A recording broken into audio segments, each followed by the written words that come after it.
அஸ்ஸலாமு அலைக்கும் வரஹ்மத்துல்லாஹி வபரகாத்துஹு. எப்பயுமே பயான் பண்ணிக்கிட்டே இருந்தால் எல்லாத்துக்கும் கேட்கறதுக்கு நல்லா இருக்கும். ஒரு கேள்வி உங்கள்கிட்ட கேட்குறேன்.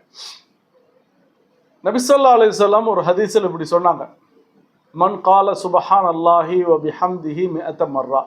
யார் சுபஹான் அல்லாஹி வ பிஹம்திஹி அப்படிங்கிறத ஒரே நாளில் 100 தடவை சொல்லுவாரோ ஹுத்தத் அன்ஹு ஹதாயா, அவருடைய பாவங்கள் எல்லாம் அல்லாஹு தஆலா மன்னிச்சிடலாம். இப்போ இதை கேட்ட உடனே நம்மளுக்கு என்ன தோணும்? நம்மளும் உட்காந்து தஸ்பீஹ் மணி எடுத்துட்டு சுபஹான் அல்லாஹ் பிஹம்தி 100 தடவை ஓதணும் அப்படிங்கிறது இதுதானே எல்லாருக்குமே தோணும். இப்போ இதுக்கு கிதாபில் இப்னுல் கையிம் அல் ஜௌசியா அவங்க எழுதியிருந்தாங்க, இதோட நோக்கம் இது கிடையாது. உட்கார்ந்த உடனே என்னொன்று சொன்ன சுபஹான் அல்லாஹ் பிஹம்தி 100 தடவை நீங்கள் சொல்லணும் அப்படிங்கிறது நோக்கம் கிடையாது. அப்போ இதோட நோக்கம் என்ன அப்படின்னு கேட்டால், இதை நேர்த்தியாக இதை எப்படி ஓதணுமோ அர்த்தம் புரிஞ்சு முழுசாக ஓதுறது.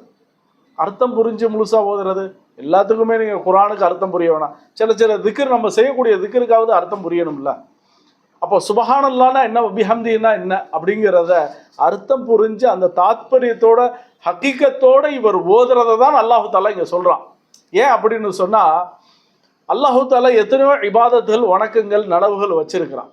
எல்லாமே என்ன சொன்னால் ஒன்றுக்கு இன்னொன்று கூடுனது அப்படிங்கிறது கிடையாது. நிறைய பேர் என்கிட்ட கேட்பாங்க, இந்த திக்கர் ஓதுனா சிறப்பா, இந்த திக்கர் ஓதுனா சிறப்பா அப்படிதான். எல்லா திக்கர் ஓதுனாலும் சிறப்பு தான். ஆனால் ஒவ்வொரு சந்தர்ப்ப சூழ்நிலைகள் உண்டு. எப்படி அப்படின்னா, உண்மையிலேயே இதில் ஏற்றத்தாழ்வு கிடையாது. இபாதத்தில் நலவுகளில் ஏற்றத்தாழ்வு கிடையாது. ஒவ்வொருத்தரும் அந்த நலவுகளை செய்கிறதுல தான் ஏற்றத்தாழ்வு இருக்குது. ஒவ்வொருத்தருடைய நியத்தை பொறுத்து, அவர்கிட்ட உள்ள ஈமானை பொறுத்து, அவர்கிட்ட உள்ள இறையச்சத்தை பொறுத்து அல்லாஹு தஆலா நன்மையை கூட்டுறான் குறைக்கிறான். எப்படின்னா, ஒரே சஃப்ல 2 பேரும் லொஹர் தொழுகிறாங்க. 2 பேருமே தொழுகிறது லொஹர் தான். ஆனால் 2 பேர் தொழுகைக்கூடிய லொஹருக்கும் மத்தியில் வானத்துக்கும் பூமிக்குள்ள வித்தியாசம் இருக்கு. காரணம் என்னன்னா, ஒருத்தர் சரியான முறையில் அதோட நேர்த்தியாக செய்கிறார், இன்னொருத்தர் தொழுகணுமே அப்படின்னு தொழுகிறார். அதை மாதிரி தான் இந்த ரமலான் நோன்பு, அதை நேர்த்தியோடு செய்கிறது, திக்ர் செய்கிறதால நேர்த்தியாக செய்கிறது. வாஹிரு தவானா அல்ஹம்துலில்லாஹி ரப்பில் ஆலமீன்.